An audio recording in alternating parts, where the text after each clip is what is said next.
Against Ireland, Twickenham was rocking.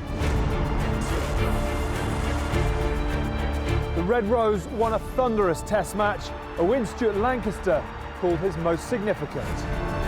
But now England must regroup and fast with the Welsh on the march to London. The RBS Six Nations is building towards its climax. Welcome to O2 Inside Line. Up first, it's player analysis. Let's start with the Ireland try. Paul O'Connell is pretty clever and just pulls back Joe Rowntree as he's trying to get back into the defensive line, which leaves a hole for Carney to go straight through. If we just pause it there, you see Jamie Heaslip has come back towards him to try and draw him out, which has made that gap initially. And then obviously Paul O'Connell has pulled Joe back to really accentuate that gap, and he's coming straight through. Let's have a look at England's comeback. This is just more reactive rugby, obviously. Jack Knowles cleared up my awful pass. It works out in our favour because they're quite unorganised. One offload and then a great pass from Brownie and ended up going the length almost. It's a great try. Crowd did a really good job for us. I felt it was electric, really, the atmosphere for the last 10 minutes. I wasn't worried. I felt like we were always going to close it out just because we harnessed their energy. Great result for England in terms of the breakdown against Ireland. How does the challenge of Wales differ? Not everyone's the same. You're never going to get two pictures that are identical, so you've got to be able to react to whatever's in front of you. Against Ireland, they like to do a lot of what we call a choke tackle, where they're trying to hold you up and create a maul to get the turnover that way. Whereas with Wales, what they tend to do is go for what we'd say is an axe tackle, which is chopping you below the knees, and then the next man in is straight in over the ball. If we can get good carries and try and get beyond them a little bit, they've got to come back on themselves to get over ball as well. So if we can carry hard and get there first, it will make it difficult for them.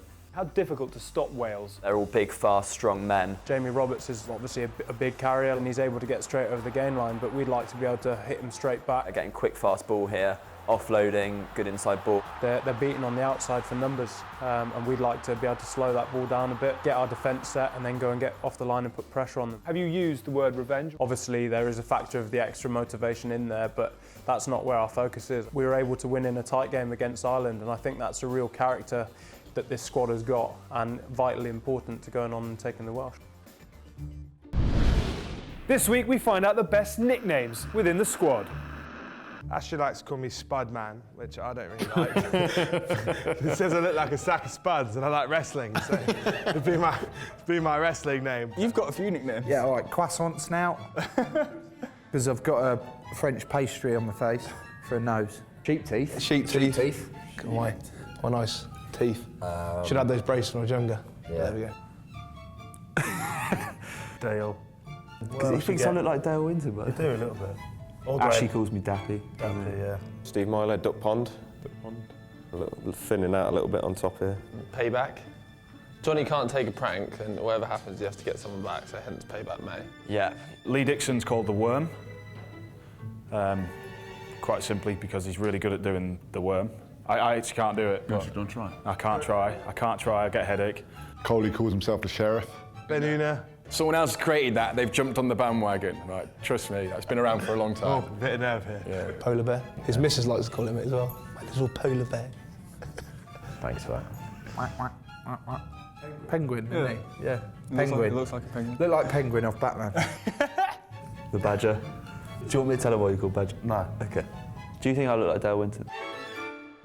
This week Player Cam is back in the gym. This is just step-ups with the band. He's just come back from injury. But this is sort of like your explosive, trying to get that explosive range between your hips. That's a box jump exercise. I was doing some leg press first, that's just a superset in between. And Jack's obviously doing his chin-ups to really emphasise that tattoo. As you can see, Freddie's practicing being Robin Hood, getting his bow arm up. A lot of the backs are pretty strong, the likes of Chris Ashton. I think he benches 150 odd. I think that's all he did up in Wigan. Ash Yardy again lifting some big weight. He's a strong guy on the bench. I think I'm after him not lifting quite as much. Is it Robbo? Chris Robshaw, yeah. Slightly less explosive step-ups than what Marlon was doing perhaps, but it's for the same effect. Hi, I'm Graeme Roundtree, England forwards coach.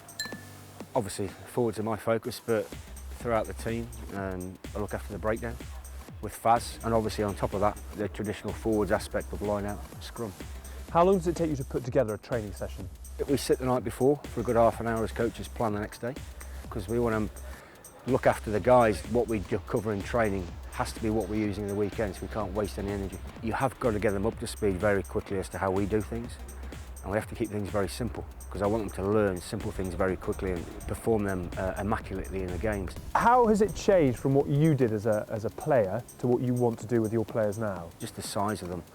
They're all big, lean men, and I see the impacts in training. I see how hard they hit the scrum machine, and it makes me judder.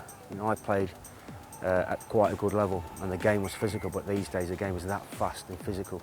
So the training they have to do, what they have to put their bodies through to get ready to play the game, is scary.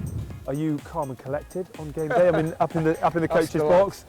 I do get emotional now and then. It's difficult not to in a huge game, in a cauldron like this. We feel the pain of a loss as much as the players, and you know, we get the elation of a big win as much as the players as well. And the taste of that elation, that sticks with you, and you know, it makes you want that again. It is the one all England fans have been waiting for, the chance to end a year of hurt. Both sides are still fighting for the championship, but only the winner goes on from here. O2 Inside Line Live returns on Sunday for one of the biggest tests of Chris Robshaw and his team. England against Wales. This weekend, it's about more than rugby.